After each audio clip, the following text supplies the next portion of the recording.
L'horloge du hall venait de sonner 8 heures quand Julian Blackwood a fait irruption dans le salon, comme un homme poursuivi par des fantômes.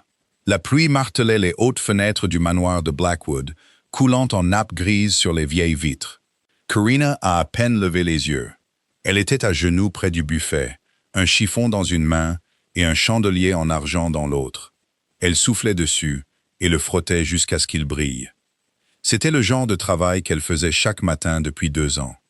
Depuis qu'elle était entrée par la porte des domestiques avec pour seul bien un petit sac et un nom qu'elle ne prononçait jamais. Elle a entendu la porte claquer contre le mur avant de l'entendre lui. « Vous, c'est Karina, n'est-ce pas ?» Elle s'est levée, s'essuyant les mains sur son tablier, surprise par son état. Sa cravate était de travers. Son manteau semblait avoir été enfilé dans le noir. Dans son poing, il serrait un rouleau de parchemin noué par un ruban rouge. Le ruban se défaisait déjà, tant il le tenait fermement. « Oui, votre grâce. »« Bien. Excellent. » Il faisait maintenant les 100 pas. Ses bottes laissaient des empreintes humides sur le tapis. « Il me faut une épouse pour 5 heures ce soir. Pas la semaine prochaine, pas le mois prochain. 5 heures aujourd'hui. Sinon, je perds cette maison, les terres, chaque arpent que mon père m'a laissé. » Karina a posé lentement le chandelier. « Votre grâce, je ne comprends pas. » Il n'y a rien à comprendre. C'est le testament de mon père. Une vieille clause que son notaire a déterrée. Ils appellent ça une clause de déchéance.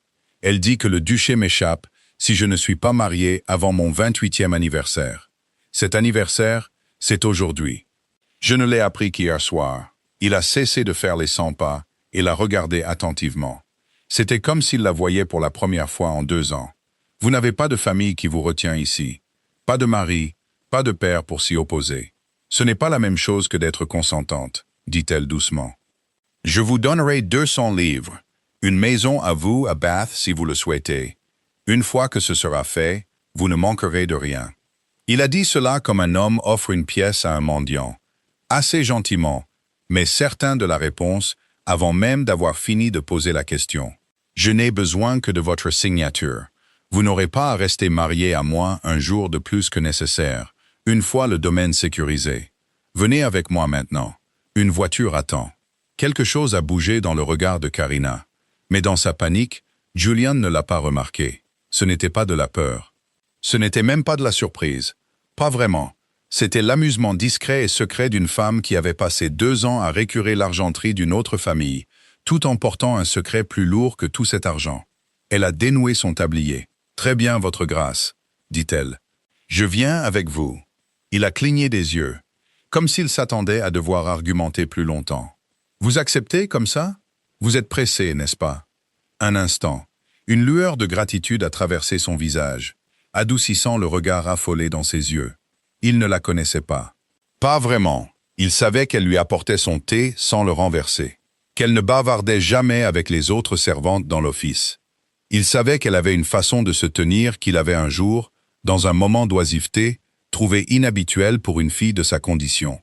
Il a supposé, comme le font généralement les hommes de sa position, qu'une orpheline sans le sou signerait n'importe quel papier, qu'elle serait reconnaissante pour l'arrangement et ne poserait aucune question. Il avait tort. Karina l'a suivi jusqu'à la voiture qui attendait dans l'allée. La pluie a trempé son fin châle en quelques secondes. Julian l'a aidé à monter sans cérémonie. Son esprit était déjà ailleurs, pensant au magistrat, aux licences de mariage, et à la montagne de dettes que son père avait laissée, cachée sous le bon nom du domaine. Il ne l'a pas vu jeter un dernier regard à la maison avant que la porte ne se ferme. Il n'a pas vu le petit sourire secret qui a effleuré ses lèvres. Dans la voiture, il lui a tendu le parchemin et une plume avant même qu'elle ne soit installée. « Signez ici! Votre nom complet, s'il vous plaît !» Karina a pris la plume. L'encre était déjà prête, la pointe fraîchement taillée. Elle l'a trempée une fois, a calé le parchemin sur son genou, et elle a écrit. Pas le nom qu'il attendait, pas le nom que tous les domestiques du manoir de Blackwood lui connaissaient depuis 2 ans, mais le nom avec lequel elle était née. Le nom qu'elle avait enterré le jour où elle avait quitté la maison de son père, Lady Karina Croft. Julian regardait par la fenêtre striée de pluie. Il composait déjà dans sa tête ce qu'il dirait au magistrat. Il ne l'a donc pas vu. Pas encore. Mais dans l'heure, il regarderait cette signature.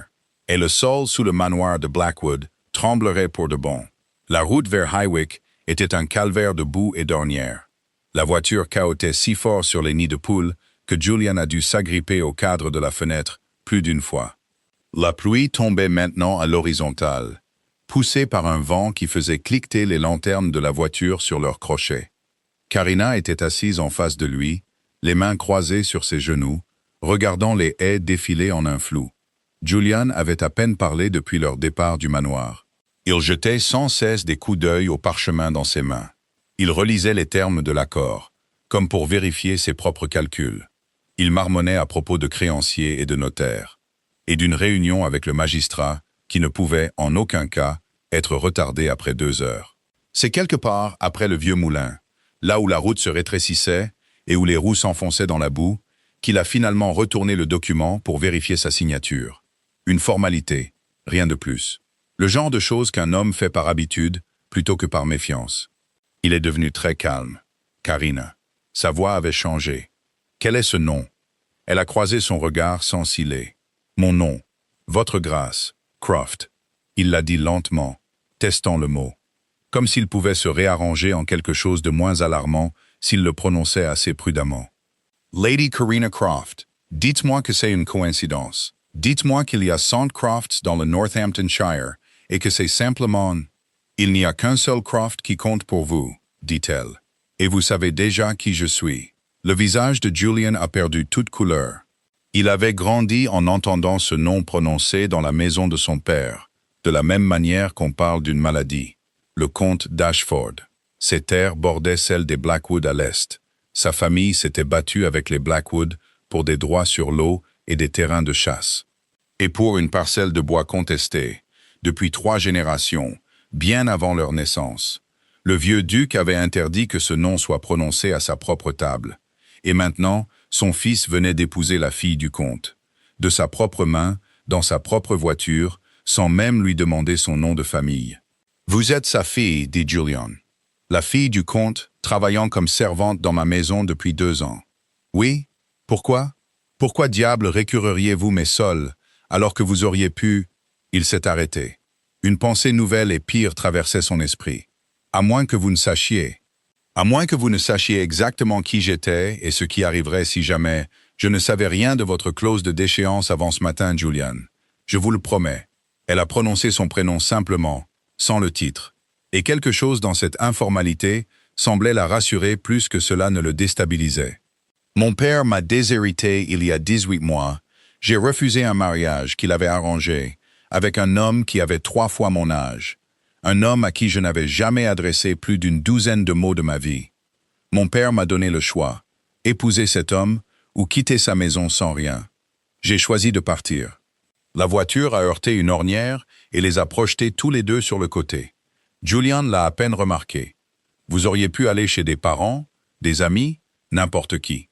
Je n'avais aucun parent prêt à défier mon père, et aucun ami qui pouvait se permettre d'héberger une femme qu'il avait publiquement reniée. Travailler comme servante n'était pas une punition, votre grâce.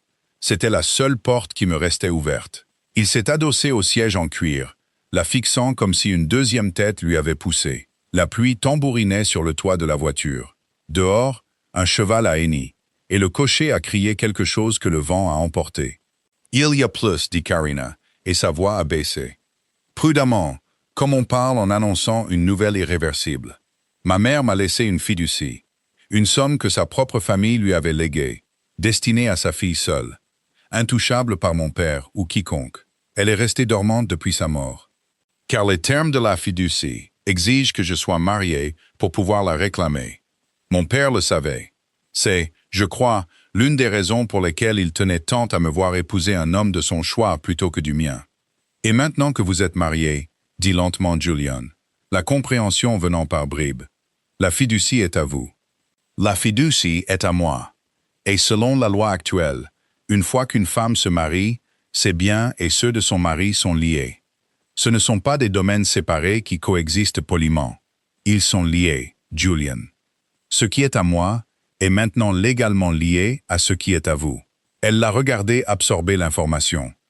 Vous cherchiez une épouse pour sauver votre héritage d'une clause du testament de votre père. Au lieu de cela, vous avez épousé la seule femme en Angleterre capable de lier directement la fortune des Ashford aux dettes des Blackwood. Julian a laissé échapper un souffle qui était presque un rire, mais il n'y avait aucune once d'humour. Il a passé une main sur son visage. « Mon père se retournerait dans sa tombe. Le mien aussi, » dit Karina. Ce qui, je l'avoue, ne me déplaît pas. Pour la première fois depuis son irruption dans le salon ce matin-là, Julian l'a regardée attentivement. Pas comme une servante, pas comme une signature pratique sur un parchemin, mais comme une femme qui était montée dans sa voiture avec un secret aussi bien plié que l'acte de mariage lui-même, et qui avait choisi, de son plein gré, de le révéler au moment précis où il ferait le plus de mal à tous ceux qui l'avaient sous-estimé. « Pourquoi avez-vous signé ?» demanda-t-il doucement. « Vous deviez savoir ce que cela signifierait. » Karina a regardé par la fenêtre les champs détrempés qui défilaient, les haies sombres et dégoulinantes. La route devant eux disparaissait dans une brume grise vers High Wycombe. « Parce que pendant 2 ans, je n'ai pas eu de nom à moi à utiliser, » dit-elle. « Vous m'avez offert la chance de l'utiliser. J'ai l'intention de faire en sorte que cela compte. » La voiture a continué sa route vers le bureau du magistrat. Aucun d'eux n'a reparlé jusqu'à ce que la flèche de l'église de la ville apparaisse à travers la pluie. Le bureau du greffier sentait l'encre séchée et les bougies de suif. C'était une pièce basse de plafond, où chaque son semblait s'installer dans le bois et y rester. De vieux registres étaient empilés le long d'un mur en tour penché, leur dos en cuir craquelé par des décennies d'utilisation. Un clerc était penché derrière un lourd bureau en chêne, griffonnant quelque chose sans rapport. Il n'a pas levé les yeux quand Julian et Karina sont entrés, la pluie dégoulinant encore de leurs manteaux sur les dalles. Le magistrat, un homme corpulent nommé Eldon, avec des lunettes perchées bas sur son nez, a salué Julian avec le respect las dû à un duc. Et avec la légère irritation due à un homme qui avait envoyé un message 1 heure plus tôt, exigeant un enregistrement d'urgence. « Votre grâce. » Les yeux d'Eldon se sont tournés vers Karina, observant sa robe simple, encore humide de pluie, avec une confusion évidente. « Et voici ma femme, » dit Julian. « Nous demandons que le mariage soit enregistré aujourd'hui, avant 5 heures. » Le front d'Eldon s'est plissé, mais il a tout de même pris son registre, marmonnant quelque chose sur la hâte irrégulière et les heures inhabituelles. Il avait à peine trempé sa plume quand la porte s'est ouverte violemment derrière eux. Un courant d'air humide a balayé la pièce, accompagné de 3 hommes que Karina ne reconnaissait pas, et d'un 4e qu'elle connaissait. Lord Reginald Blackwood est entré comme s'il était le propriétaire des lieux. Son grand manteau était encore boutonné, sa canne frappant le sol à chaque pas. Derrière lui se trouvaient 2 huissiers, des hommes larges d'épaules avec l'air plat et imperturbable de gros bras engagés, et un clerc maigre serrant un dossier de papier contre sa poitrine. « Arrêtez cet enregistrement immédiatement », a annoncé Reginald, avant même d'avoir atteint le bureau. « Eldon, vous voudrez entendre ce que j'ai à dire avant de mettre votre plume sur ce registre. » La mâchoire de Julian s'est crispée. « Oncle, c'est une affaire de famille. » « C'est précisément une affaire de famille, c'est pourquoi je suis ici. » Les yeux de Reginald se sont posés sur Karina, l'évaluant comme un homme évalue un cheval qu'il soupçonne d'être boiteux. « Ce mariage a été arrangé en une seule matinée, sans publication des bans, sans témoin de rang, avec une servante sortie de votre propre cuisine. J'ai déjà parlé à 2 membres du tribunal pour une audience visant à vous déclarer inapte à détenir le titre.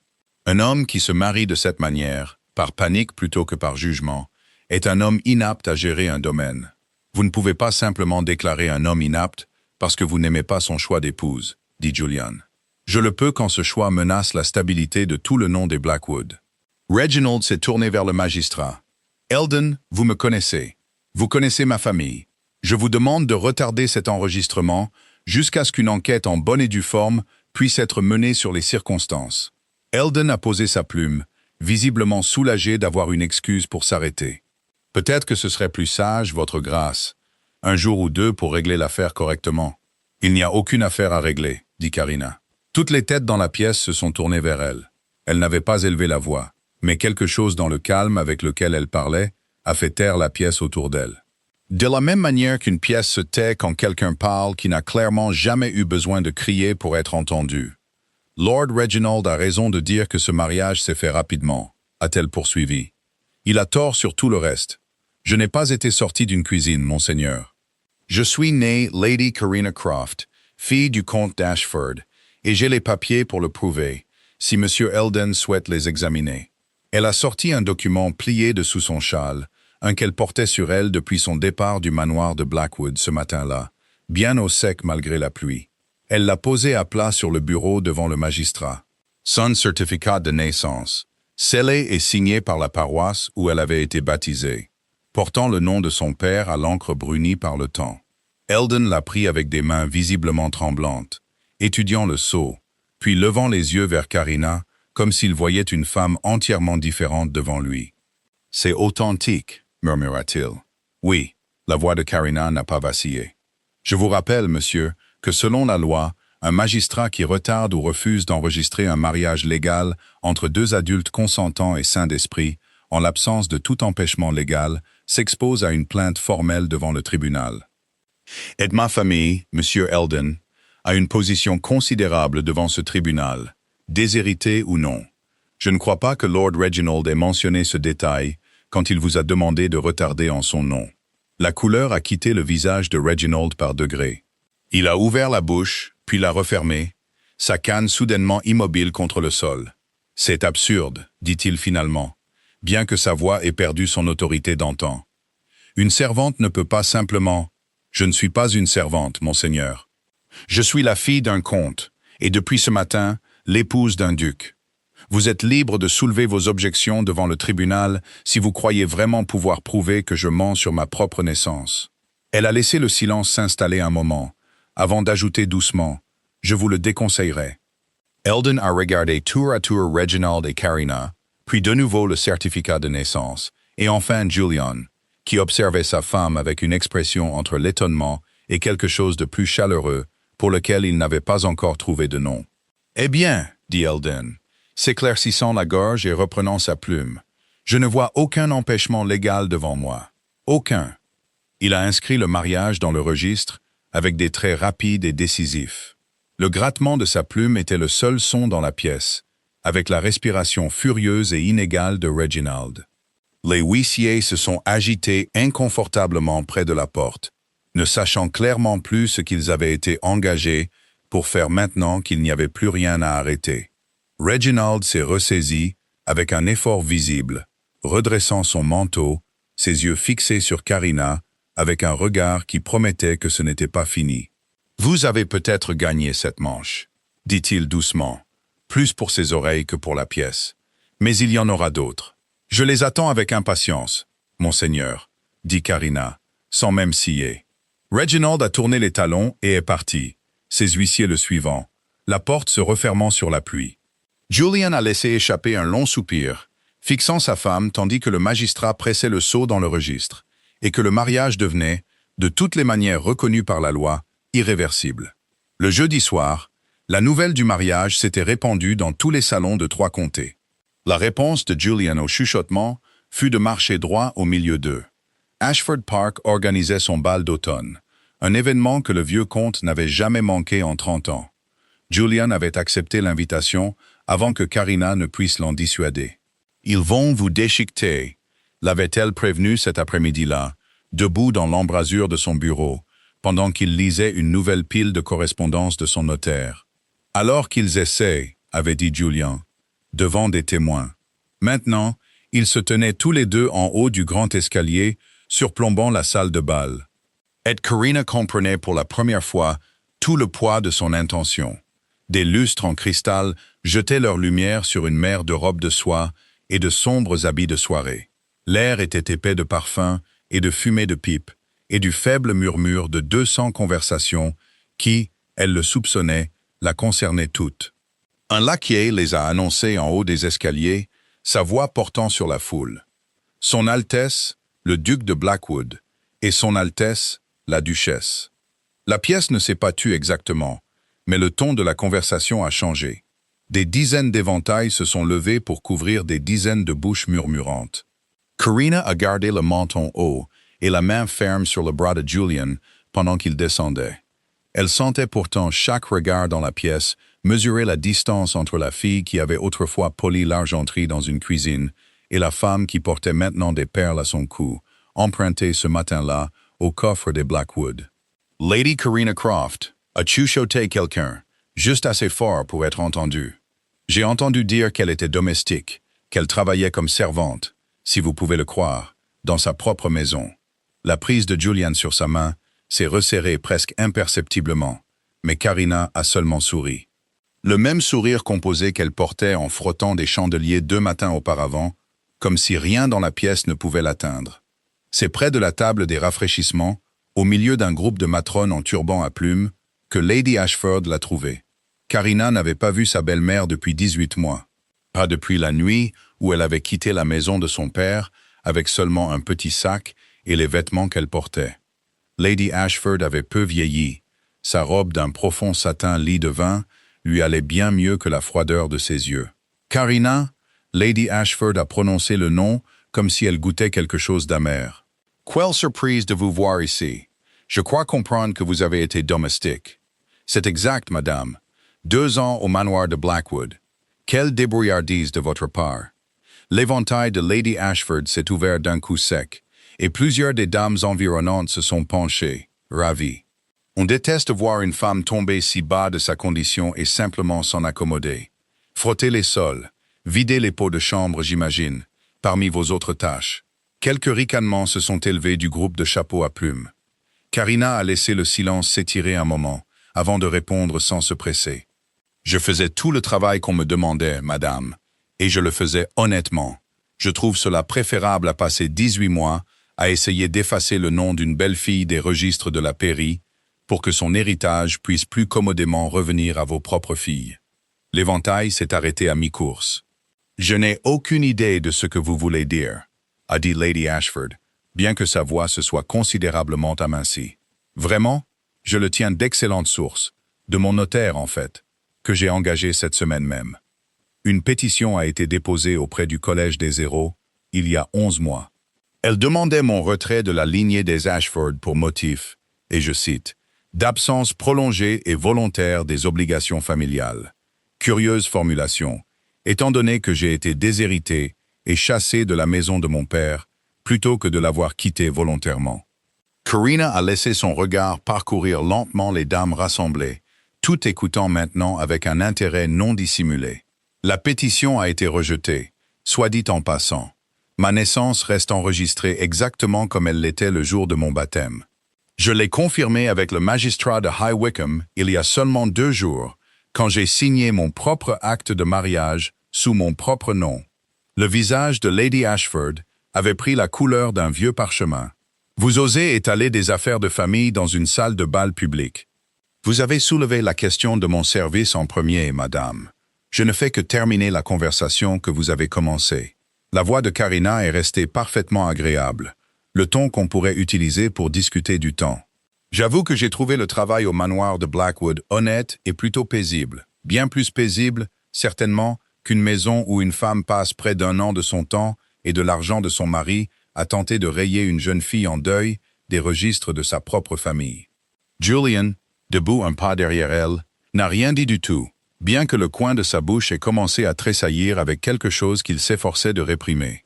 Une des matrones au turban à plumes a laissé échapper un petit rire surpris avant de se reprendre. Les yeux de Lady Ashford ont balayé le cercle de spectateurs, cherchant une alliée et n'en trouvant aucune. Les ragots qui visaient Karina quelques minutes auparavant s'étaient tranquillement et complètement reportés sur sa belle-mère. « Je crois, » dit Lady Ashford d'un ton sec, « qu'on me demande ailleurs. »« Bien sûr, madame. Transmettez mes salutations à mon père si vous le voyez avant moi. » Lady Ashford s'est retirée dans la foule, sans un mot de plus. Sa robe lit de vin a disparu entre les épaules d'invités qui, un quart d'heure plus tôt, étaient impatients de répéter chaque mot méchant qu'elle avait offert. Et qui était maintenant, Karina le soupçonnait, bien plus intéressée à répéter les siens. Julian s'est penché près d'elle, alors que l'orchestre entamait une nouvelle série de danses. Vous avez fait ça avec beaucoup d'élégance. J'ai eu 18 mois pour réfléchir à ce que je lui dirais si j'en avais l'occasion. Karina a accepté un verre de ratafia d'un laquais qui passait, sa main parfaitement stable. J'avoue que je ne m'attendais pas à le dire devant la moitié du Northamptonshire. La moitié du Northamptonshire, dit Julian, en regardant la foule se reformer autour d'eux, ne parlera de rien d'autre demain matin. Bien, dit Karina. Qu'il parle de la vérité pour une fois. Les archives souterraines du manoir de Blackwood n'avaient pas été ouvertes depuis les funérailles du vieux duc.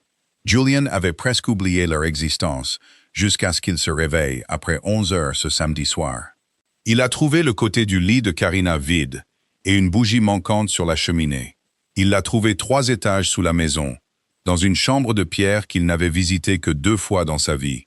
Elle était à genoux devant le coffre-fort en fer de son défunt père, avec un jeu de fins crochets en métal à la main. Une lanterne à huile projetait de longues ombres tremblantes sur les murs. Karina, elle n'a pas sursauté, ce qui l'a déstabilisée plus que si elle l'avait fait. Elle a jeté un coup d'œil par-dessus son épaule, sans se presser, et est retournée travailler sur la serrure. Je me demandais combien de temps il vous faudrait pour remarquer mon absence. Que diable faites-vous? Ce que j'aurais dû faire le jour où j'ai appris que votre oncle gérait les affaires de votre père avant sa mort. La serrure a fait un léger déclic sous ses doigts. Elle a mis les crochets de côté avec la satisfaction calme d'une femme qui ferme un livre qu'elle a déjà lu.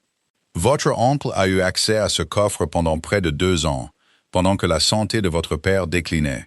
J'aimerais savoir ce qu'il a fait de cet accès. Julian a traversé le sol de pierre froid, la lumière de la lanterne révélant l'inquiétude sur son visage. Vous le soupçonnez d'avoir pris quelque chose? Des bijoux, de l'argenterie. Je soupçonne quelque chose de bien pire qu'un vol, et je préfère vous le montrer plutôt que de l'expliquer en restant dans l'embrasure de la porte. Elle a ouvert la lourde porte, ses gonds grinçants, et a attrapé à l'intérieur une liasse de documents noués avec une ficelle délavée. Elle était cachée derrière une rangée de registres qui semblaient n'avoir pas été touchés depuis des années. Je me suis demandé depuis le jour de notre mariage comment une famille avec des terres aussi étendues que les Blackwood pouvait se retrouver si endettée. La terre ne perd pas sa valeur du jour au lendemain. Des dettes de cette ampleur ne s'accumulent pas par accident. Elle a dénoué la liasse sur la petite table à côté du coffre et a étalé les papiers, lissant les plis qui s'étaient profondément marqués dans le parchemin. Julian s'est penché sur eux, sa bougie jetant une lumière vacillante sur des colonnes de chiffres et des signatures qu'il n'a pas immédiatement reconnues. Ce sont des reconnaissances de dettes. Des billets à ordre? Oui, 5 d'entre eux, chacun garanti par les terres de Blackwood. Chacun signé du nom de votre père. Karina a suivi du doigt la signature sur la feuille du dessus, en faisant attention de ne pas tacher l'encre. Regardez attentivement la main qui a signé ceci, Julian. Comparez-la à n'importe quelle lettre de votre père que vous possédez encore. Julian a sorti une vieille lettre de l'intérieur de son manteau, une qu'il portait depuis la mort de son père sans trop savoir pourquoi. Il l'a posée à côté du billet à ordre. Même à la lueur de la bougie, la différence était évidente. La véritable signature de son père avait un mouvement ample, confiant et sans hâte. La signature sur le billet à ordre était plus serrée, plus prudente. Les traits d'un homme qui imite, plutôt que d'écrire simplement son propre nom. C'est un faux, dit Julian doucement. Je le crois. Et observez les créanciers nommés sur chaque billet. Karina a pointé une ligne de petite écriture serrée au bas de chaque document. Wexley et Fils, Harmon Trust, Fenwick Credit House.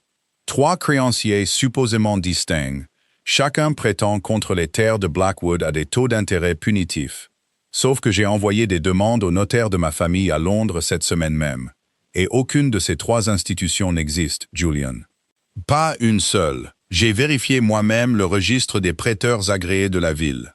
Des créanciers fictifs, murmura Julian, les pièces du puzzle s'assemblant avec le poids lent et écœurant d'un homme réalisant qu'il avait été volé par quelqu'un en qui il avait confiance.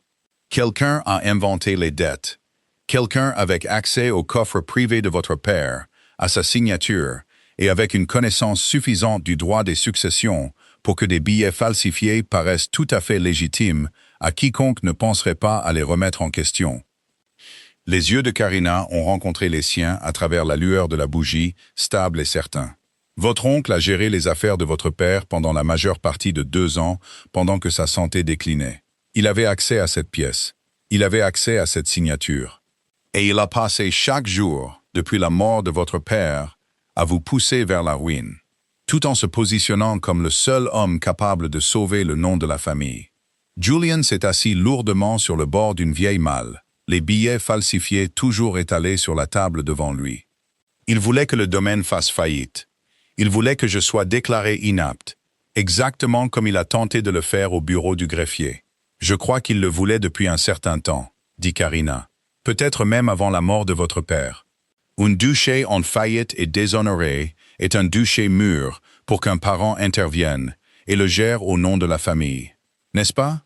Particulièrement un parent qui a passé des années à arranger discrètement les dettes mêmes dont il prétend maintenant vous sauver. Julian a passé ses mains sur son visage, et pendant un long moment, aucun d'eux n'a parlé. Le seul son était le doux sifflement de la lanterne et le goutte-à-goutte lointain de l'eau, quelque part plus profondément dans les vieux passages de pierre. « J'ai failli épouser une inconnue cette semaine, par pur désespoir, dit-il finalement. Et il s'avère que le vrai danger pour cette famille n'a jamais été la clause de déchéance. La clause de déchéance était bien réelle, dit doucement Karina. Ce n'était simplement pas le danger sur lequel votre oncle voulait que vous vous concentriez. Un homme effrayé qui se précipite pour trouver une épouse avant 5 heures a peu de temps pour examiner les registres de sa propre famille. Julian a levé les yeux vers elle, et quelque chose dans son expression avait changé depuis le trajet en voiture vers High Wycombe, depuis la salle de bal d'Ashford Park. C'était devenu quelque chose de plus stable, quelque chose qui ressemblait moins à de la gratitude et plus à un respect sincère. Que faisons-nous avec ça? Karina a commencé à renouer soigneusement la liasse de billets falsifiés, ses mouvements précis. Nous les emmenons à Londres, discrètement, et au bon notaire. Votre oncle croit détenir tous les avantages sur nous, Julian. J'aimerais qu'il continue de le croire encore un peu. Le bureau de la Royal Mail, à la périphérie de Londres, bourdonnait du cliquetis des télégraphes en laiton. Un son que Karina avait appris à aimer lors de ses rares visites dans la ville quand elle était jeune. Avant que son père ne la déshérite et que la ville ne devienne un endroit où elle ne pouvait plus se permettre d'entrer. De la vapeur s'échappait d'une diligence postale qui tournait au ralenti devant la fenêtre. Toute la pièce sentait l'encre, la fumée de charbon et la laine humide. Julian se tenait un pas derrière elle, la regardant dicter un télégramme au clerc avec la même manière vive et sans hésitation qu'elle avait utilisée pour affronter son oncle au bureau du greffier. Il avait apporté les billets à ordre falsifiés avec eux, pliés soigneusement à l'intérieur de son manteau. Mais Karina avait insisté pour qu'il voie les notaires de sa famille avant de prendre toute mesure contre Reginald directement. « Envoyez ceci à Whitfield et Marsh, Lincoln's Inn », dit-elle au clerc, qui copiait ces mots sur un bout de papier avec un crayon. Demande d'audit immédiat des comptes de prêt du domaine de Blackwood, recoupé avec le registre des créanciers agréés de Londres. Demande également de recherche dans les registres pour 3 institutions nommées. Elle a énuméré Wexley et Fils, Harmon Trust et Fenwick Credit House, épelant chaque nom soigneusement pour que le clerc ne se trompe pas de lettre. L'affaire est urgente. Réponse demandée dans la journée. Le clerc a tapé le message sur la touche, le rythme rapide et exercé. Karina s'est reculée du comptoir, avec la légère satisfaction d'une femme qui venait de mettre en marche quelque chose d'irréversible. « Vous faites cela comme si vous l'aviez fait 100 fois auparavant », a dit Julian une fois qu'ils se sont éloignés du comptoir pour attendre. « Mon père m'a élevé pour que je comprenne le droit des successions avant même de penser à m'élever pour le mariage. Il voulait un fils pour gérer les affaires d'Ashford et n'a eu que moi. Donc, pendant plusieurs années, avant qu'il ne décide que l'éducation d'une fille était mieux employée à la couture et à la danse, on m'a appris à lire les registres, à comprendre les clauses de déchéance, à reconnaître une fausse signature d'une vraie. » La bouche de Karina s'est tordue en quelque chose qui n'était pas tout à fait un sourire. Il semble que cette éducation précoce se soit avérée bien plus utile pour moi, maintenant qu'elle ne l'a jamais été quand je vivais sous son toit. Julian l'a étudié un long moment, le bruit du bureau de télégraphe s'estompant en arrière-plan. J'avoue que j'ai pensé ces derniers jours à quel point je vous avais mal jugé. J'ai regardé une servante polir de l'argenterie, et je n'ai rien vu au-delà de l'argenterie elle-même. Je ne me suis jamais demandé une seule fois de quoi elle pourrait être capable si on lui en donnait l'occasion. La plupart des hommes dans votre position ne se seraient pas posé la question, a dit Karina. C'est un peu le but du service, Julian. On apprend à être invisible. J'ai trouvé cela utile pendant ces 2 années. Personne ne confie de secrets devant une servante qu'ils ont cessé de remarquer dans la pièce. Avez-vous beaucoup appris pendant ce temps? Plus que vous ne le croiriez. Votre gouvernante déteste votre cuisinière, pour commencer, et ce depuis une décennie, à cause d'une affaire de plat de service cassé, qu'aucune des deux n'admettra avoir cassé. Elle l'a dit avec légèreté, et Julian a ri malgré lui. Le son les surprenant tous les deux, après la tension de la semaine passée. Mais oui, j'ai appris beaucoup d'autres choses, en plus des ragots de la maison. J'ai observé comment votre oncle parlait à l'intendant de votre père, avant que la santé du vieux duc ne décline complètement. J'ai remarqué à quelle fréquence des lettres arrivaient pour Lord Reginald, portant des sceaux que je ne reconnaissais pas, et avec quelle rapidité il les brûlait, plutôt que de les classer avec le reste de la correspondance du domaine. L'expression de Julian est devenue sérieuse. Vous le soupçonniez avant tout ça. Je soupçonnais que quelque chose n'allait pas dans cette famille bien avant de comprendre quoi. Je n'avais aucune preuve et aucune légitimité pour agir sur de simples soupçons. J'étais une servante, Julian, pas une magistrate. Qu'étais-je censé faire? Entrer dans votre bureau et accuser votre oncle de faux sur la base d'une lettre brûlée et d'un sentiment de malaise? Elle a secoué la tête. Je ne pouvais que regarder, attendre et espérer que les circonstances mettraient un jour les moyens d'agir entre mes mains. Et puis j'ai fait irruption dans le salon, en exigeant une femme pour 5 heures. Et puis vous avez fait précisément cela, a convenu Karina. Et cette fois, son sourire a atteint pleinement ses yeux. J'avoue que je ne m'attendais pas à ce que les moyens arrivent d'une manière aussi dramatique. Mais je n'ai jamais été du genre à remettre en question la chance une fois qu'elle se présente. Ils ont attendu près de 2 heures pour la réponse, assis sur un banc en bois dur près du comptoir, tandis que des messagers allaient et venaient. La pluie dehors a cédé la place brièvement à une pâle bande de soleil d'après-midi. Quand le clerc a finalement appelé le nom de Julian et lui a remis une réponse pliée, Karina a observé son visage pendant qu'il la lisait, sa propre patience s'amenuisant à chaque seconde. Eh bien, Julian a levé les yeux, quelque chose d'indéchiffrable traversant ses traits. Whitfield le confirme. Aucune des 3 institutions nommées ne détient de licence pour prêter à Londres ou n'importe où dans le comté. Elles n'existent pas, et selon l'estimation de ces notaires, n'ont jamais existé. Il demande que nous apportions les billets originaux à son cabinet dès que possible, ainsi que toute correspondance portant la main de mon oncle, afin qu'un dossier formel puisse être préparé. Karina a laissé échapper un lent soupir, une partie de la tension quittant ses épaules pour la première fois depuis leur départ du manoir de Blackwood ce matin-là. « Alors nous le tenons », dit-elle doucement. « Nous avons des preuves », a corrigé Julian, pliant soigneusement la réponse et la glissant dans son manteau à côté des billets falsifiés. Reste à savoir si cela suffira contre un homme aussi habile à la tromperie que mon oncle. Il n'a pas construit ce stratagème à la légère, Karina. Il ne l'abandonnera pas facilement non plus. Non, a convenu Karina, regardant le dernier rayon de soleil pâle disparaître derrière un nuage gris à travers la fenêtre du bureau. Je n'imagine pas qu'il le fera. C'est précisément pourquoi nous devons agir avant qu'il ne soupçonne que nous savons quoi que ce soit. L'aube s'est levée, grise et froide, sur les écuries de Blackwood. Le brouillard était épais sur les enclos. Les chevaux tapaient du pied et soufflaient des nuages de buée dans l'air glacial du matin. Karina s'était levée tôt, incapable de dormir, et était descendue aux écuries simplement pour être dans un endroit calme avant que la maison ne se réveille. Elle était encore là, passant une main sur l'encolure d'une jument alezane, quand elle a entendu des bottes crisser sur le gravier gelé derrière elle. 3 hommes se sont approchés à travers la brume, et derrière eux, à une distance prudente, marchait un 4e qu'elle a reconnu immédiatement. Lord Reginald se tenait près de la porte de l'écurie, son grand manteau boutonné jusqu'au cou, son expression composée en quelque chose qui aurait pu passer pour de l'inquiétude aux yeux d'un étranger.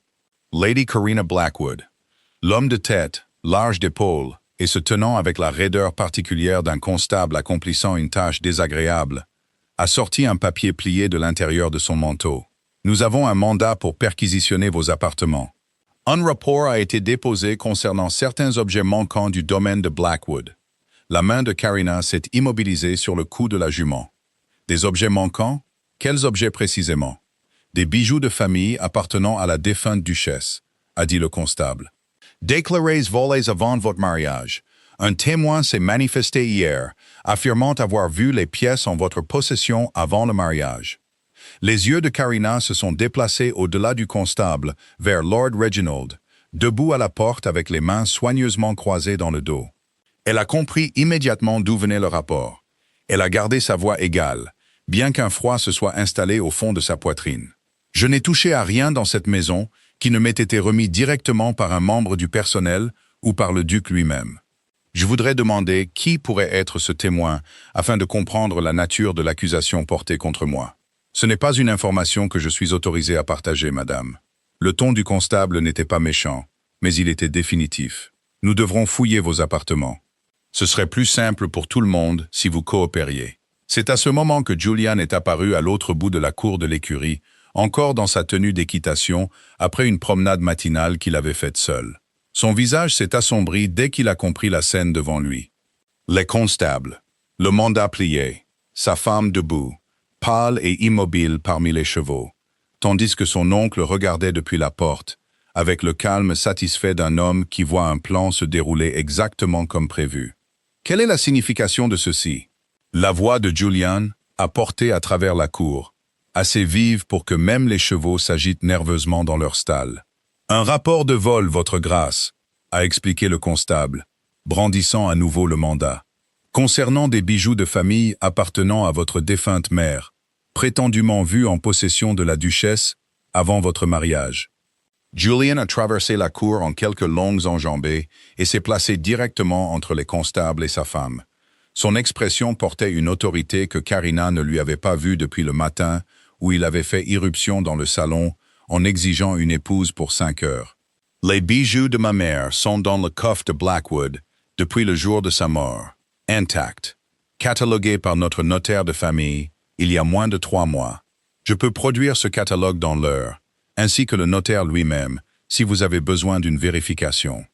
Je vous demanderai de considérer très attentivement qui profite d'un rapport de vol déposé contre ma femme quelques jours seulement après que son mariage soit devenu public, et quelques jours seulement après qu'elle ait commencé à poser des questions précises sur certaines affaires financières concernant ce domaine. Les yeux du constable se sont brièvement tournés vers Lord Reginald à la porte, et quelque chose dans son expression a changé. Une lueur de doute qu'il n'avait pas montrée auparavant. « Votre grâce, j'ai un mandat dûment déposé. »« Je n'ai aucun doute que le mandat est dûment déposé, » a dit Julian. « Je m'interroge sur qui a déposé le rapport qui a mené, et pourquoi ils ont choisi de le porter devant le tribunal, plutôt que de me demander simplement directement si des bijoux avaient disparu du coffre de ma propre famille. S'ils l'avaient demandé, je leur aurais dit clairement que rien n'a disparu du tout. » Lord Reginald s'est avancé depuis la porte, son sang-froid commençant pour la première fois à montrer une fissure sous la surface. « Julian, j'ai seulement pensé qu'il était prudent de s'assurer que les biens de la famille étaient bien répertoriés, étant donné la rapidité de ce mariage. Vous avez pensé qu'il était prudent d'envoyer des constables fouiller les appartements de ma femme à l'aube, sans un seul mot pour moi d'abord, sur la base de l'affirmation d'un témoin que vous refusez de nommer. » La voix de Julian était devenue très calme. Et d'une manière ou d'une autre, ce calme portait plus de poids que des cris ne l'auraient fait. Je commence à comprendre exactement quel genre de prudence guide vos décisions en ce qui concerne les affaires de cette famille, mon oncle. Quelque chose est passé entre les deux hommes, bref et non dit. Karina a vu la mâchoire de Reginald se crisper, alors qu'il reconnaissait, peut-être pour la première fois, que son neveu n'était plus le jeune duc paniqué et distrait, qui avait couru après une épouse, avec seulement quelques heures à perdre. Je ne tolérerai pas que des constables fouillent les affaires de ma femme sur une plainte anonyme, a dit Julian, se tournant vers l'officier principal. Vous êtes invité à examiner le catalogue du coffre ce matin, vérifié par notre notaire, et vous êtes invité à informer quiconque a déposé ce rapport, que si je découvre qu'il a été fait de mauvaise foi, je poursuivrai personnellement une accusation de diffamation contre eux, quel que soit leur rang dans cette famille. Le constable a replié le mandat dans son manteau, sa certitude antérieure s'amenuisant visiblement. Nous reviendrons cet après-midi pour examiner le catalogue, votre grâce. S'il rend compte des pièces comme vous le décrivez, l'affaire sera close. Il rendra compte de chaque pièce, a dit Julian, je vous l'assure. Les constables sont partis à travers le brouillard, et Lord Reginald n'est resté qu'un instant de plus. Ses yeux se sont posés une fois de plus sur Karina, avant qu'il ne se retourne et les suive sans un autre mot. Julian a regardé son oncle disparaître dans la brume, puis s'est tourné pour trouver Karina qui le regardait avec une expression qu'il n'avait jamais vue sur son visage auparavant. Pas exactement de la gratitude, mais quelque chose de plus proche de la reconnaissance. Comme si elle le voyait enfin, aussi pleinement qu'il avait commencé à la voir. Chancery Lane sentait la fumée de charbon et la pierre humide. La rue étroite était bordée de cabinets d'avocats, dont les fenêtres étaient noircies par des décennies de suie. Julian et Karina ont été conduits par un escalier étroit jusqu'à une chambre sombre, tapissée du sol, au plafond de volumes reliés en cuir. Des boîtes d'actes en étain étaient empilées en tours inégales le long d'un mur. Un feu de charbon crépitait faiblement dans l'âtre contre le froid de l'après-midi. Monsieur Whitfield s'est levé de derrière son bureau pour les accueillir. C'était un homme mince, aux doigts tachés d'encre et aux lunettes relevées sur son front. L'allure particulière d'un avocat qui avait passé la meilleure partie de 2 jours à éplucher des documents plutôt qu'à dormir. Votre grâce, Lady Karina. Il leur a fait signe de s'asseoir sur 2 chaises usées devant son bureau, où de nombreux papiers avaient déjà été étalés, triés en piles soignées. J'avoue que je n'ai pas vu une affaire aussi complexe depuis quelques années, mais je le dis, je vous l'assure, comme un compliment à la prévoyance de votre famille, plutôt qu'une plainte sur le travail impliqué. Vous avez terminé l'audit, a dit Julian en s'asseyant. Oui, et j'ai également examiné le contrat de mariage et les concessions de terre que vous avez fournies, Lady Karina, ainsi que les billets à ordre falsifiés. Whitfield a ajusté ses lunettes et a tiré une pile de papier vers lui. Les faux sont confirmés au-delà de tout doute raisonnable. Mon clerc a comparé les signatures avec 4 documents authentifiés portant la véritable main de votre défunt père, votre grâce, et les divergences sont cohérentes et délibérées. Quiconque a falsifié ces billets l'a fait avec une certaine habileté, mais pas assez pour résister à un examen attentif. Et les créanciers? A demandé Karina. In existence, précisément comme vous le soupçonniez. Wexley et Fils, Harmon Trust et Fenwick Credit House ne détiennent aucune licence pour prêter dans la ville de Londres, ni dans aucun des comtés environnants. Ils n'apparaissent non plus dans aucun registre remontant à une décennie complète. Je mettrai ma propre réputation en jeu en affirmant que ces institutions n'ont jamais existé au-delà de l'encre utilisée pour les inventer. Julian s'est adossé, absorbant cela, bien que ce soit une information qu'il attendait déjà à moitié depuis la nuit dans le coffre. Alors mon oncle a inventé des dettes contre les terres de ma propre famille en utilisant la signature falsifiée de mon père pour forcer le domaine à la ruine. Ce serait mon évaluation professionnelle. Votre grâce, bien que je voudrais beaucoup plus de preuves avant de faire une telle affirmation devant le tribunal. Whitfield a tiré une deuxième pile de papier vers lui, celle-ci plus mince. Ce qui m'amène à une question qui, je crois, vous intéressera tous les deux bien plus que les faux eux-mêmes. Il a fait glisser un document sur le bureau vers Karina. Ceci est la concession de terre originale accordée à votre mère par sa propre famille, Lady Karina, avant son mariage avec le comte d'Ashford. Je l'ai trouvé parmi les papiers que vous avez fournis, glissé avec votre certificat de naissance. Comprenez-vous sa signification? Karina a étudié le document, son front se plissant en lisant le texte juridique dense. Je sais que la terre était à elle. Je ne savais pas que la concession contenait une disposition particulière au-delà de cela. Elle contient bien plus que cela. Whitfield s'est penché en avant, s'animant sur son sujet à la manière d'un homme qui aimait vraiment les subtilités de sa profession. La famille de votre mère lui a légué cette terre directement, en dehors du contrat de mariage habituel, avec une clause spécifiant que la terre et tout revenu qui en découle passerait à sa fille et à sa fille seule si elle décédait avant son mari, ce qui, comme nous le savons, est arrivé. Fait crucial, la concession précise que cet héritage est entièrement distinct de toute revendication que le comte d'Ashford pourrait autrement avoir sur les biens de sa défunte épouse. Ce qui signifie que mon père n'a jamais eu aucun droit légal sur cette terre, dit lentement Karina, la compréhension venant par bribes prudentes, même après sa mort. Précisément, ce qui explique, je suppose, pourquoi votre père était si déterminé à vous voir marier, selon son propre choix, plutôt que le vôtre. Une fille mariée à un homme de sa sélection reste, en termes pratiques, toujours dans sa sphère d'influence. Une fille qui se marie indépendamment, comme vous l'avez fait, réclame cet héritage entièrement hors de son contrôle. Whitfield s'est adossé en croisant les mains. Et maintenant que vous êtes mariés, Cet héritage passe directement et immédiatement en votre possession, Lady Carina. Libre de toute revendication que votre père ou votre belle-mère pourrait tenter de faire valoir contre lui. Julian a regardé tour à tour le notaire et sa femme, une lente compréhension se formant derrière ses yeux. Quelle est l'ampleur de cet héritage?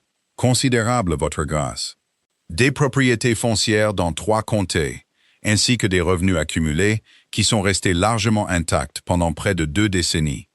La famille de votre mère les ayant gérés prudemment en votre nom, même pendant vos années d'éloignement de votre père. Whitfield a tapoté le document avec un doigt taché d'encre. Plus important encore, étant donné vos circonstances actuelles, cet héritage accorde à Lady Carina la position juridique et les moyens financiers pour agir de manière décisive contre toute réclamation de créanciers faite contre le domaine de Blackwood, qu'elle soit fausse ou non. Si Lord Reginald tente de forcer une saisie ou une vente aux enchères en utilisant ses dettes fabriquées, vous possédez maintenant des ressources plus que suffisantes pour contester et régler chaque réclamation vous-même, de votre propre autorité, sans attendre qu'un tribunal démêle les faux. Le feu a crépité dans l'âtre, et pendant un moment, ni Julian ni Carina n'ont parlé. Le poids de ce que Whitfield venait de décrire s'est installé dans la pièce. Il voulait me pousser à la ruine avant que je ne comprenne jamais quelle protection j'avais, dit finalement Julian. Et au lieu de cela, en épousant Carina, j'ai gagné une femme avec les ressources exactes nécessaires pour défaire tout ce qu'il a construit. Ce serait mon évaluation, votre grâce, bien que j'avoue douter que Lord Reginald ait encore réalisé toute l'étendue de son erreur de calcul. Whitfield a commencé à rassembler les documents en une seule pile ordonnée, son attitude devenant vive et pratique. Je recommanderais d'agir rapidement. Les dettes falsifiées de cette nature sont souvent exigées soudainement, précisément pour forcer une vente hâtive avant que la fraude ne puisse être examinée de près. Si votre oncle sent que son stratagème a été découvert, il pourrait tenter exactement cela. Carina s'est levée de sa chaise, la concession de terre toujours tenue soigneusement dans ses mains. Son expression s'est figée dans la même certitude composée que Julian avait vue pour la première fois au bureau du greffier à High Wycombe, quand elle avait affronté son oncle avec rien de plus qu'un certificat de naissance et une voix inébranlable. « Alors nous devrons agir plus vite que ce à quoi il s'attend, dit-elle, tout comme je l'ai fait la première fois. » Bath avait d'abord semblé une échappatoire bienvenue à la tension de la semaine passée. Un court voyage pour consulter le collègue de Whitfield sur la formulation finale de la plainte pour fraude. Et une chance, avait suggéré Julian, pour un après-midi tranquille, loin de la fumée de charbon de Londres et de la tempête qui se préparait à Blackwood. Carina avait accepté assez volontiers, bien qu'elle ne s'attendait pas à se retrouver à marcher seule sous les colonnades de pierre. Julian était resté dans les bureaux du notaire pour examiner une version finale des documents. La pluie avait commencé doucement et s'était intensifiée au cours du dernier quart d'heure. Elle tombait des toits des colonnades en cordes argentées. Des parapluies noirs se balançaient le long de la promenade comme une lente procession de corbeaux. Carina venait de s'arrêter à l'abri d'une arche de pierre, regardant une voiture éclabousser le caniveau en contrebas, quand une voix familière a parlé juste derrière elle. « Une belle après-midi pour une promenade, madame, si l'on apprécie la pluie. » Elle s'est retournée pour trouver Lord Reginald debout, à quelques pas.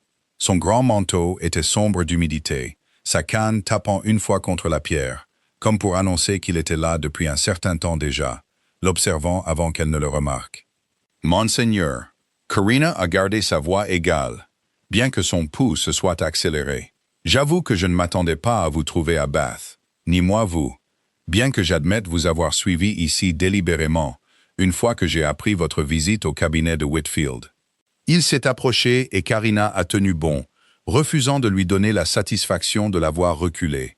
Je pense que nous comprenons tous les deux maintenant précisément ce que vous et mon neveu avez découvert. Alors vous comprenez précisément le peu de bien que cela vous fera de me parler seul dans une tempête de pluie, monseigneur. La bouche de Reginald s'est courbée en quelque chose qui n'était pas tout à fait un sourire. Au contraire, je crois que c'est exactement la conversation qui fera le plus de bien à nous deux. Il a jeté un coup d'œil vers la rue, s'assurant que personne ne se tenait à portée de voix, puis a baissé la voix. « Vous n'êtes pas une femme stupide, Carina. Vous l'avez prouvé une douzaine de fois ces 2 dernières semaines, bien plus que je ne l'avais jamais prévu, quand j'ai entendu pour la première fois que mon neveu avait épousé une servante de sa propre cuisine. Je vous parlerai donc franchement, comme je le ferai à toute femme de bon sens. Je vous en prie, mettez fin au mariage discrètement avant que cette plainte pour fraude n'atteigne le tribunal et ne traîne le nom des Blackwood dans un scandale public qui ne profitera à personne, et surtout pas à vous. Je veillerai à ce que le domaine de votre père reconsidère votre déshéritage, que votre nom soit correctement restauré dans la lignée des Ashford et qu'un règlement considérablement plus important que la misère que Julian vous a offerte ce premier matin soit arrangé en votre nom. Vous ne manquerez de rien, Karina, et vous serez libérée d'une famille dont les finances, quelle que soit la vérité de cette affaire entre mon neveu et moi, restent dans un état plutôt précaire. Karina l'a étudié un long moment, la pluie dégoulinant régulièrement de l'arche au-dessus d'eux. Et elle a constaté, à sa propre légère surprise, qu'elle ne ressentait aucune tentation. Vous m'offrez un pot de vin, monseigneur, déguisé en gentillesse. Je vous offre une issue sensée à un mariage construit sur la panique et le désespoir, avant que les choses ne s'aggravent considérablement pour tout le monde. Mon mariage a été construit sur la panique. Oui, a dit Karina, je ne le nierai pas. Mais il est devenu tout autre chose depuis ce matin-là, monseigneur. Et je soupçonne que c'est précisément ce qui vous trouble. Vous vous attendiez à une servante effrayée, qui signerait n'importe quel papier qu'on lui présenterait, et disparaîtrait discrètement une fois son utilité terminée. Vous ne vous attendiez pas à une épouse capable de lire un registre, et vous ne vous attendiez certainement pas à une qui soit prête à rester. Le sentiment, a dit Reginald, est un piètre substitut à la sécurité, madame. Le domaine de Julian est en train de couler. Quels que soient les papiers que vous et Whitfield avez rassemblés contre moi, un scandale public ne le sauvera pas. Il ne fera qu'assurer que tout le monde en Angleterre apprenne précisément jusqu'où un duc est tombé, avant que sa famille ne perde finalement entièrement son nom. Le domaine ne coule pas, monseigneur. Il n'a jamais coulé.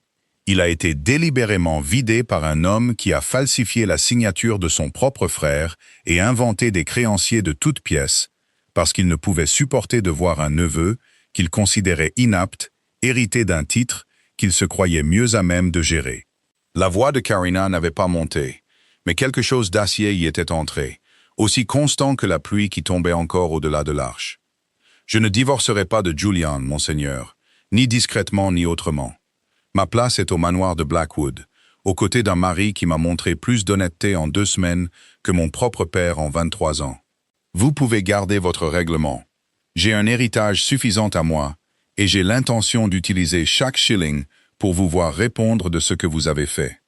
L'expression de Reginald s'est durcie, le dernier semblant de civilité s'effaçant de son visage. Vous le regretterez, Karina. Je vous le promets. C'est alors qu'une seconde voix a parlé de sous la colonnade, sèche et calme, bien qu'elle ait porté clairement par-dessus la pluie. Je pense que c'est vous qui devriez vous inquiéter des regrets, mon oncle. Julian est sorti de derrière un pilier de pierre à une courte distance. Son manteau était trempé, ayant manifestement suivi Karina depuis les bureaux de Whitfield, par une inquiétude silencieuse qu'il n'avait pas exprimée. Il a traversé pour se tenir à côté de Karina, et les yeux de Reginald se sont déplacés entre eux deux, comprenant enfin qu'il avait perdu tout avantage qu'il croyait détenir. « J'ai entendu chaque mot, » a dit Julian, « et je trouve que je n'ai rien à ajouter à ce que ma femme a déjà dit, bien mieux que je n'aurais pu le dire moi-même. » Il a regardé Reginald avec une expression qui ne contenait aucune de l'incertitude paniquée de l'homme qui avait autrefois fait irruption dans un salon en exigeant une épouse pour 5 heures. « Quittez Bath, mon oncle.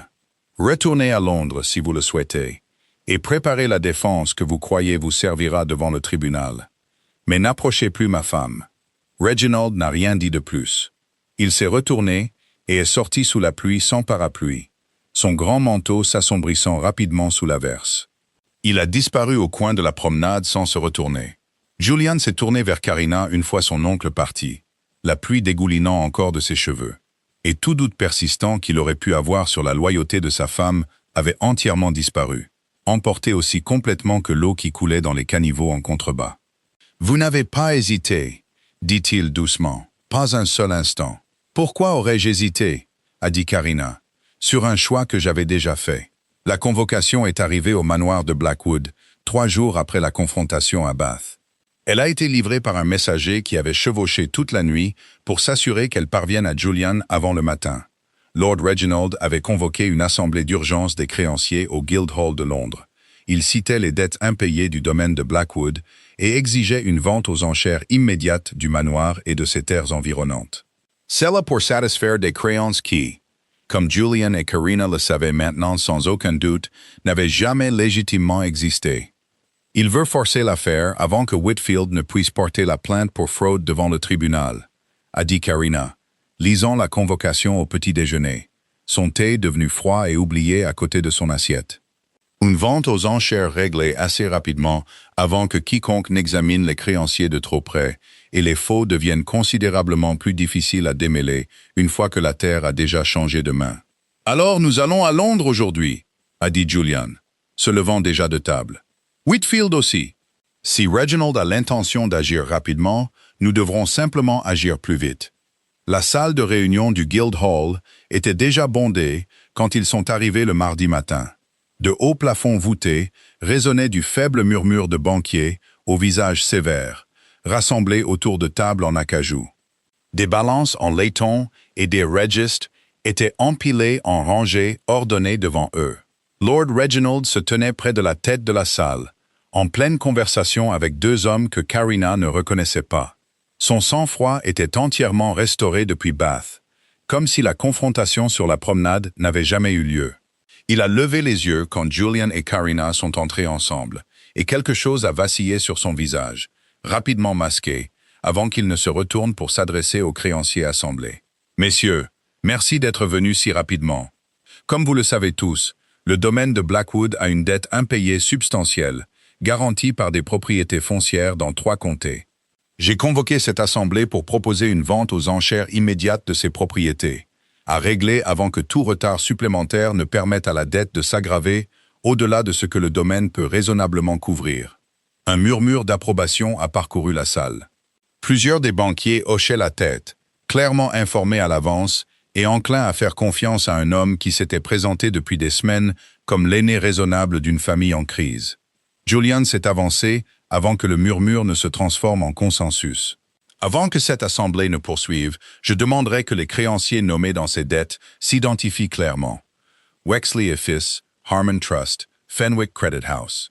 Y a-t-il des représentants de ces institutions présents dans cette salle aujourd'hui? Le silence lui a répondu. La mâchoire de Reginald s'est crispée presque imperceptiblement. Leur absence s'explique facilement, votre grâce, a dit Reginald avec aisance. Les petites maisons de prêt mènent souvent leurs affaires par l'intermédiaire de notaires, plutôt que d'assister personnellement à des assemblées de cette nature. Alors peut-être que leur notaire pourrait expliquer, a dit Karina, s'avançant à côté de son mari. Pourquoi aucune des 3 institutions n'apparaît nulle part dans le registre officiel des prêteurs agréés pour la ville de Londres, ni pour aucun comté, à moins de 100 miles de cette salle? Le murmure dans la salle a changé. Incertain maintenant, plusieurs des banquiers échangeant des regards. Whitfield s'est avancé de l'endroit où il attendait près de la porte, un dossier en cuir prêt sous le bras. « Si je peux m'adresser à l'Assemblée, » a dit Whitfield, sa voix portant l'autorité calme et délibérée d'un homme habitué à présenter des preuves devant des publics sceptiques. J'ai passé la semaine dernière à mener un audit complet des dettes réclamées contre le domaine de Blackwood à la demande du duc et de la duchesse. Je peux confirmer, avec des documents préparés pour que tout membre de cette assemblée puisse les examiner, que les 3 institutions nommées dans ces billets à ordre n'existent pas et n'ont jamais existé dans aucun registre des prêteurs agréés de Londres. De plus, la comparaison médico-légale des signatures sur ces billets, avec 4 exemples authentifiés de la véritable main du défunt duc, révèle une falsification cohérente et délibérée.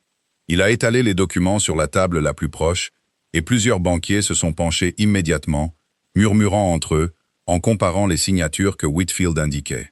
Les divergences étaient maintenant évidentes même pour des yeux non entraînés une fois qu'elles étaient signalées. « C'est absurde », a dit Reginald, son sang-froid commençant enfin à se fissurer. « J'ai géré les affaires de ce domaine fidèlement pendant 2 ans, alors que la santé de mon neveu, puis la mort de son père, laissaient la famille en désarroi.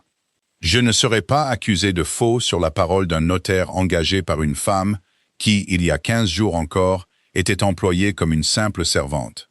J'étais employé comme servante. Oui, a dit Karina, sa voix tranchant clairement à travers la pièce. Je suis aussi née Lady Karina Croft, fille du comte d'Ashford. Et je détiens en mon nom propre un héritage qui m'a été légué directement par ma défunte mère, entièrement distinct de toute revendication que mon père ou quiconque pourrait faire valoir contre lui. Elle a sorti un deuxième dossier de sous son bras et l'a posé sur la table à côté des documents de Whitfield. Cet héritage est plus que suffisant pour régler chaque dette légitime que ce domaine porte.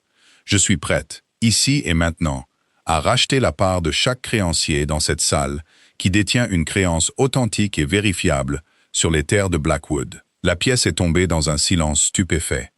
On part? Les banquiers ont commencé à murmurer entre eux, plusieurs cherchant déjà leur propre registre pour calculer les sommes que l'offre de Karina représentait.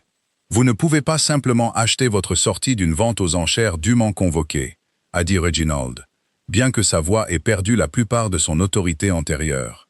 Je n'achète ma sortie de rien du tout, monseigneur. Je règle des dettes qui sont dues en totalité à des créanciers qui peuvent prouver qu'on leur doit quoi que ce soit. Karina s'est tournée pour s'adresser directement à la salle. Tout homme ici, détenant une créance authentique contre les terres de Blackwood, peut présenter sa documentation à M. Whitfield ce matin et recevoir un paiement intégral et immédiat. Toute créance qui ne peut être vérifiée par rapport au registre officiel sera rejetée. Et j'attirerai l'attention de cette assemblée sur le monsieur qui a porté ses créances particulières devant vous en premier lieu. L'attention de la salle s'est tournée comme un seul homme vers Lord Reginald, dont le visage avait pris la couleur de la vieille cendre. Plusieurs des banquiers, qui quelques minutes auparavant étaient prêts à voter en faveur de sa vente aux enchères proposée, le regardaient maintenant avec une suspicion ouverte, leur confiance antérieure se transformant visiblement en quelque chose de beaucoup moins indulgent. Au moment où l'assemblée s'est dispersée 1 heure plus tard, chaque créancier légitime avait été payé en totalité grâce à l'héritage de Karina. Les billets falsifiés ont été formellement rayés des comptes du domaine. Et Lord Reginald Blackwood se tenait seul près de la table en acajou où il avait autrefois commandé la salle. Il était entièrement dépouillé de l'influence qu'il avait passé des années à construire discrètement. Il n'avait plus rien à montrer pour 2 ans de falsification, si ce n'est une plainte pour fraude qui allait maintenant certainement le suivre devant le tribunal. 1 mois s'était écoulé depuis le Guildhall, et le manoir de Blackwood commençait lentement à ressembler à une maison entièrement différente. Les dettes étaient apurées, les faux formellement enregistrés contre Lord Reginald, qui attendait maintenant son procès devant le tribunal dans un modeste logement à Londres. Il était dépouillé des revenus et de l'influence qui avaient autrefois fait de lui l'homme le plus craint de 3 comtés. Le vieux coffre sous le manoir avait été aéré et réorganisé, ses registres remis en ordre par un intendant que Karina avait personnellement interrogé et approuvé. Même l'office des domestiques s'était apaisé. Les chuchotements qui avaient autrefois suivi Karina dans les couloirs avaient depuis longtemps été remplacés par un respect calme et sincère. Elle a trouvé Julian dans la véranda ce matin-là, une pièce où elle était rarement entrée pendant ses 2 années de service. Ses vitres captaient la lumière matinale et projetaient des carrés chauds sur le sol poli. Le thé avait été servi dans de la porcelaine fine, des fleurs fraîches arrangées dans un bol bas au centre de la table. Et au-delà des fenêtres, le jardin s'étendait, vert et paisible, les dernières roses de la saison s'accrochant encore à leurs tiges. « Vous êtes levé plus tôt que d'habitude », a dit Karina en s'installant dans la chaise en face de lui. « Je trouve que je dors bien mieux ces jours-ci qu'il y a 1 mois. » Julian lui a servi lui-même le thé. Un petit geste qui aurait semblé anodin dans n'importe quelle autre maison, mais qui, dans celle-ci, portait encore le poids silencieux de tout ce qui avait changé entre eux. « J'ai reçu une lettre de Whitfield ce matin. Il s'attend à ce que le procès de Reginald se termine d'ici 15 jours. Les preuves, m'assure-t-il, sont entièrement indiscutables. »« Bien, » a dit simplement Karina, et elle le pensait, bien que la colère qu'elle avait autrefois ressentie envers Lord Reginald se soit considérablement estompée. Elle était remplacée par quelque chose de plus proche d'un simple soulagement que l'affaire soit enfin presque terminée.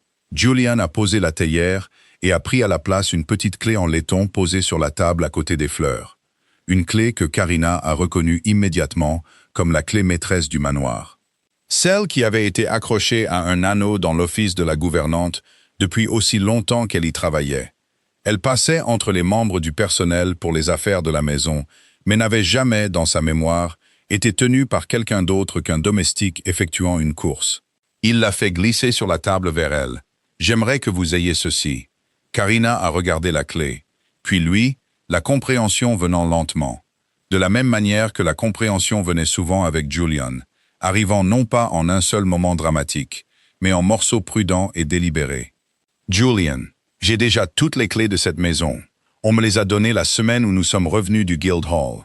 Pas comme celle-ci. » Il a tourné doucement la clé avec un doigt, de sorte que la lumière du matin a attrapé la surface en laiton usé. Cette clé vous a été donnée comme un devoir, Karina. Quelque chose de remis parce qu'on s'attend à ce qu'une duchesse gère sa maison, de la même manière qu'on remet à n'importe quelle épouse les clés de la maison de son mari lors du mariage. Celle-ci, je vous la donne parce que je veux que vous l'ayez. Pas comme une servante qui la portait autrefois pour des courses pour la commodité de quelqu'un d'autre. Et pas seulement comme une épouse remplissant une obligation, mais comme une partenaire égale dans tout ce que cette maison représente et tout ce qu'elle deviendra. Karina est restée silencieuse un moment, tournant la clé dans sa paume, sentant son poids s'installer dans sa main d'une manière qui semblait entièrement différente de toutes les autres clés qu'elle avait portées dans cette maison au cours des 2 dernières années. « Quand vous avez fait irruption dans ce salon, il y a 1 mois, dit-elle finalement, en exigeant une femme pour 5 heures. J'avoue que j'ai signé ce parchemin en attendant très peu de choses au-delà d'un règlement et d'une maison à Bath, une fois que le mariage aurait servi son but et pourrait être discrètement dissous. Je n'ai jamais imaginé que nous finirions ici. Moi non plus, a admis Julian. J'ai épousé une inconnue par pur désespoir, certain de comprendre exactement ce que j'obtenais. Une signature pratique, rien de plus. Je n'ai jamais été plus reconnaissant de m'être aussi complètement trompé sur quoi que ce soit dans ma vie. Vous ne vous êtes pas complètement trompé, a dit Karina, un léger sourire effleurant ses lèvres. Vous avez bien obtenu une signature pratique. Elle était simplement accompagnée de bien plus que ce que vous aviez négocié. Julian a ri, le son facile et sans retenue d'une manière qu'il avait rarement eue pendant ses premiers jours frénétiques. Il a tendu la main sur la table pour prendre la sienne, la clé en laiton reposant encore chaude entre ses doigts. « J'ai pensé, a-t-il dit, que j'aimerais organiser un vrai bal ici, au manoir de Blackwood, avant la fin de la saison. Pas le genre d'événement où la moitié du Northamptonshire passe la soirée à chuchoter derrière leurs éventails, se demandant si les rumeurs sur la duchesse sont vraies. Un bal où ils viennent voir par eux-mêmes exactement qui vous êtes et repartent sans aucun doute. « Cela me plairait, a dit Karina. Bien que je soupçonne qu'après le Guildhall, il reste bien moins de doutes qu'auparavant. Peut-être, a dit Julian. Mais je trouve que je veux que le monde le voie clairement malgré tout. Pas une servante qui a autrefois poli l'argenterie dans cette maison par nécessité. Pas une épouse acquise dans un moment de panique. Ma femme est mon égale dans tous les sens que le mot permet. Karina a refermé ses doigts sur la clé. Le soleil du matin chaud à travers les vitres, le jardin au-delà lumineux et calme, et entièrement à elle maintenant, de toutes les manières qui comptaient.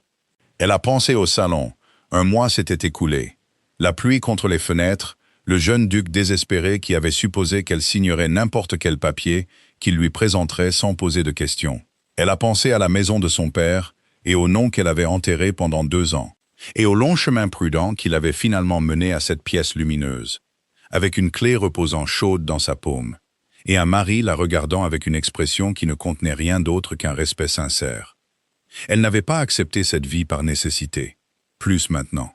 Elle l'acceptait maintenant par choix, construite sur rien d'autre que la vérité, une stratégie pointue et un partenariat qu'aucun d'eux n'avait attendu, et que tous deux en étaient venus à valoriser par-dessus tout. « Eh bien, dit-elle en se levant de table et en glissant la clé dans la poche de sa robe, planifions votre bal, votre grâce.